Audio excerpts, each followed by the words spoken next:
Alright, with the end of the version livestream, it's time I start popping out those guides. So going in order, here's my complete guide on Tribbie. As always, we first go through her kit, followed by her Eidolons, then we look at her build options, proper rotations, and finally, Synergies. So leave a like if you find this video helpful, and let's get started. Let's talk about lootbar.gg, the best top-up platform for your favorite games like Genshin Impact, Honkai Star Rail, and now Zenless Zone Zero. It provides some crazy discounts on every item there is, and it's super easy to use. Just go to lootbar.gg, select Honkai Star Rail, or whatever game you play. Select your preferred pack, and then type your UID, select your server, and click on top up now. With just a few clicks, you can get your hands on some awesome deals. Lootbar also has tons of positive reviews, and all the purchase is done through official whoever's routing channels, making it a super safe option. Not only that, some of your favorite content creators, including me, uses Lootbar for every in-game purchase. So just click on the link in the description or in the pinned comment and check out lootbar.gg right now.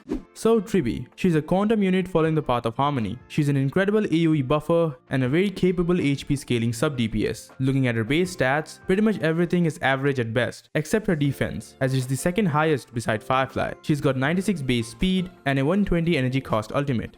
Looking at her traces, her basic attack is one of the unique ones, as it's a blast attack, dealing quantum damage to 3 targets. One thing to note, as I said earlier, Tribbie scales off HP, so every attack in her kit that I'll explain now will scale off her max HP stat. Tribbie's skill grants her Numinosity for 3 turns, and as the buff is on herself, its duration is based on Tribbie's turns. While Tribbie has this Numinosity buff, all party members will have their all-type res penetration increased by 24% at max level. Tribbie's ultimate activates a zone that lasts for 2 turns, while dealing quantum damage to all enemies. Also, while the zone is active, all enemies will take 30% more damage, and after any ally attacks, for every one target hit by that attack, they will deal 1 instance of additional quantum damage to the highest HP enemy among the hit targets. Basically, if the attack from an ally hits 3 targets, then the additional damage will deal 3 instances of damage. One more thing to keep in mind is that, since it hits the enemy with the highest HP, that means the additional damage is a single target hit. For Tribbie's talent, after any ally uses their ultimate, Tribbie will launch a follow-up attack dealing quantum damage to all enemies. This effect can trigger once per ally,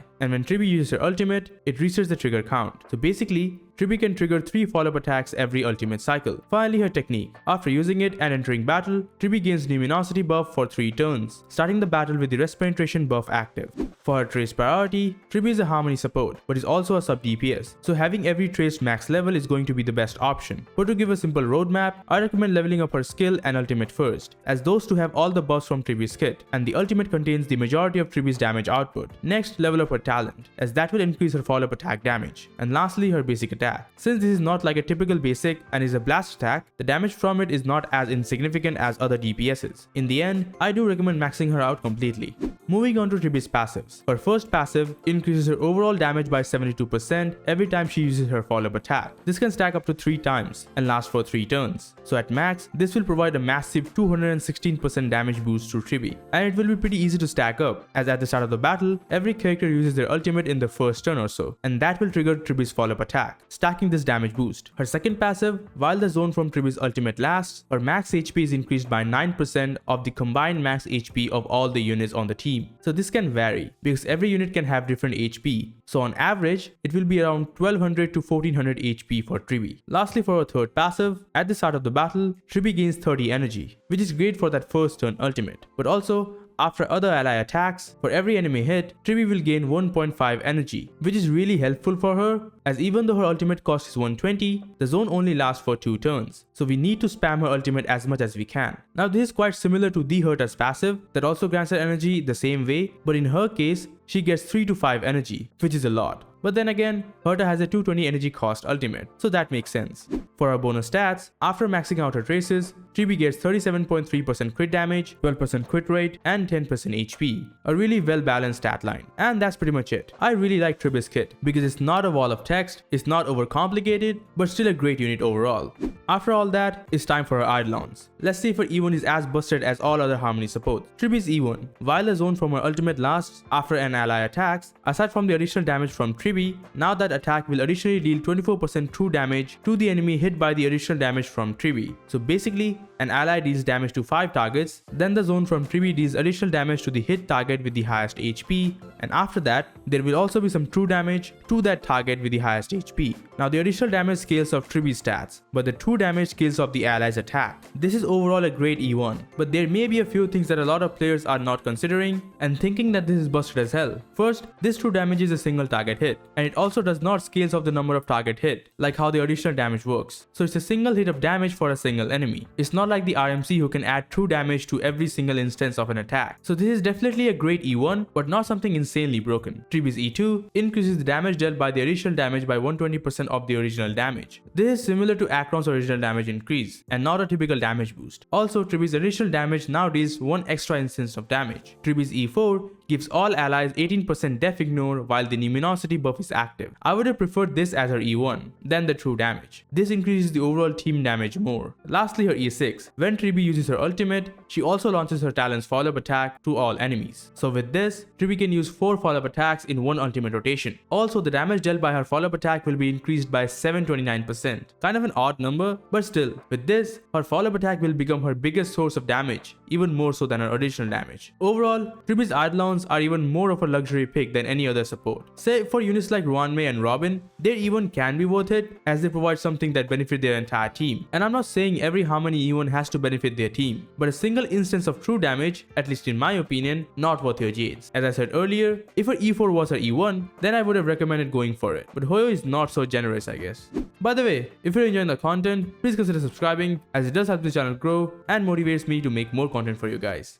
Now let's see how we build her. First, we start with her Lightcone options. The best is going to be her signature. It provides crit damage to herself and to the whole team, but most of all, it provides her 12 energy from using her follow-up attack. This helps getting her ultimate back faster, as majority of her kit is based around her ultimate zone that lasts for only 2 turns. So having a Lightcone that can generate a lot of energy is going to be best for her. Also, this Lightcone grants 21 energy and the team-wide crit damage buff at the start of the battle, which is awesome as not only you start the battle with the buff, but also with the 30 energy from her traces and the 21 energy from her Lightcone, Tribbie will easily be able to use her ultimate on the first turn. It's an all-around best Lightcone for Tribbie. For alternatives, we have 3 options. The premium option is going to be Robin's Lightcone, which has a similar energy gain as Tribbie's signature, but it's way more inconsistent than one may think. So even though I'm mentioning this Lightcone, I do not recommend it. The next one is going to be our trusty 3-star Meshing Cogs. It grants 8 energy whenever the wearer attacks or gets hit. Now given how we are going to build Tribbie, which is going to be a slow build, she won't be able to attack very frequently, and then Lightcone won't be able to generate much energy. But most enemies nowadays always hit multiple targets, so Tribbie will most likely get hit from them, and that would also generate energy for her, helping to get her ultimate faster. I'll explain this more in the rotation section. And finally, one other option, the GOAT Dance Dance Dance, which can provide a team-wide action advance. This Lightcone, even though being insanely OP for pretty much every Harmony unit, may not be as good for Tribbie. The reason? Tribbie needs a lot of energy, and if you don't provide her that energy, we will lose uptime on her ultimate, and without her ultimate, we will lose her follow-up attack, her buff, and her additional damage. So even though players want to use this Lightcone on her in order to make her perform like Robin, but if the cost to do so is a massive decline on her performance, then I say it's not worth it. But still, for 0 to 1 cycle situations, when you don't need a second ultimate, then this can be useful. Overall, I only recommend a signature or the 3-star Lightcone Meshing Cogs, but players can still find some cool rotation with Dance Dance Dance. One more thing about the Lightcone memories of the past. It does have higher base HP than Meshing Cogs, but the energy generation is worse, and the break effect is useless on her. So just use the Meshing Cogs if you don't have her signature.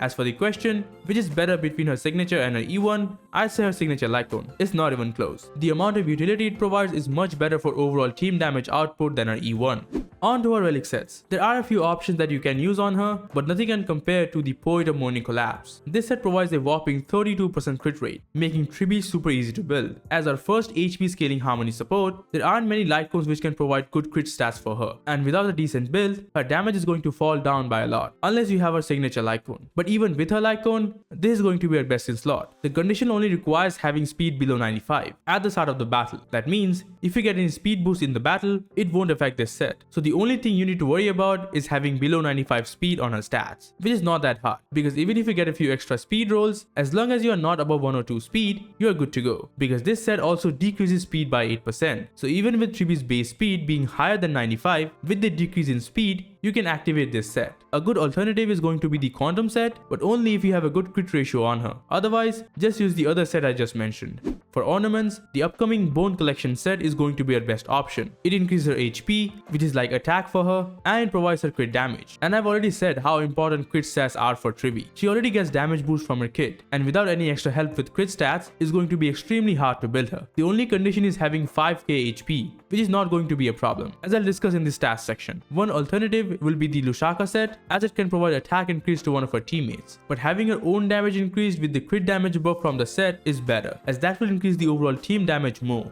For stats, here I have a reference build. Everything here is calculated with F2B Lightcones and trash Relic substats. So for main stats on each pieces, go for crit damage or crit rate on the body, HP on the boots, as you want to build her super slow, either HP or quantum damage on the sphere. You can just use the one with better substats. Through my calculations, an HP sphere is around 6% better than a quantum damage sphere, but that can be covered through substats. Lastly, use an ERR row, that will help with energy. For stat goals, you can see that here I have HP below 5k, even though her ornaments needs her to be over 5k HP. As I said, these are calculated with the worst substats, so you can expect your build to be at least slightly better. But even without it, Tribbie get more HP based on her team's max HP, is from her passive, and the buff is around 1.2 to 1.4k HP. So even if you can't reach 5k HP with just relics, that passive will help you reach it. Next, for crit rate, I recommend at least getting 40% on your stat window, so that with the buff, it will be over 70%, which I recommend to have at least. For crit damage, just try to get as much as possible. I recommend around 180%, but more is always better. Speed is of course needs to be below 95, and the rest are just what your relics allows.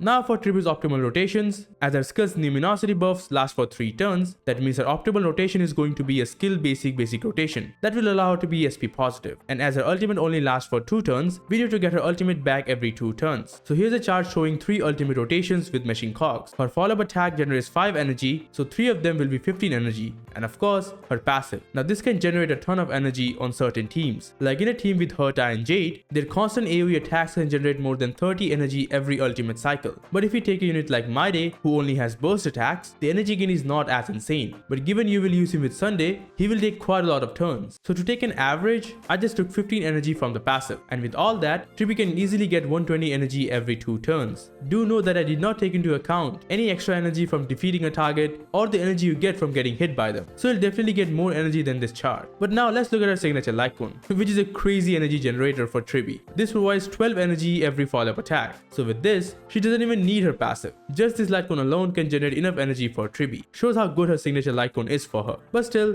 meshing cogs is just as good, at least in the energy department.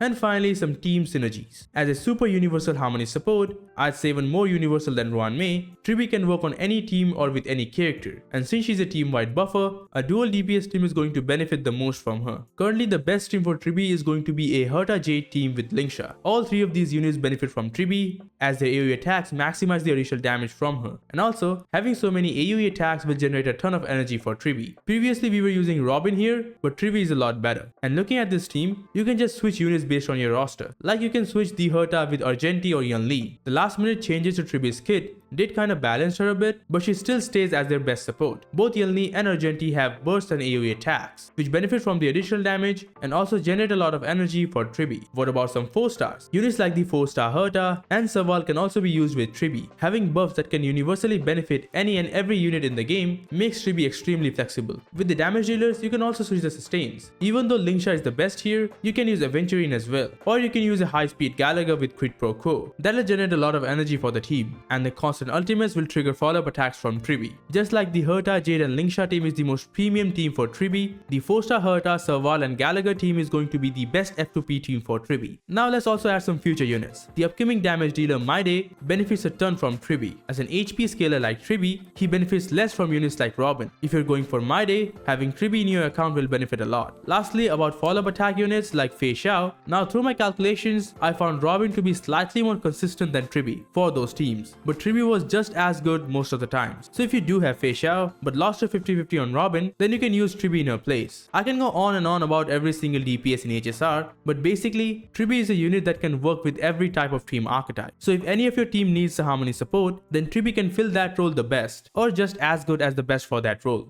Overall, Tribbie is a pretty close to a must-pull unit, and I'm not saying that lightly. I know that a title like must-pull is a big deal in the gacha space, but I truly think she deserves that title. She has insane damage amplification, additional damage more than Robin, and is more universal than Ruan Mei. So I don't know what to call that except as close to a must-pull. And I'm saying close to because if you don't like Tribbie as a character, then I can't really say much to that. If you don't like a character, then don't pull. But meta-wise, I really do recommend getting her.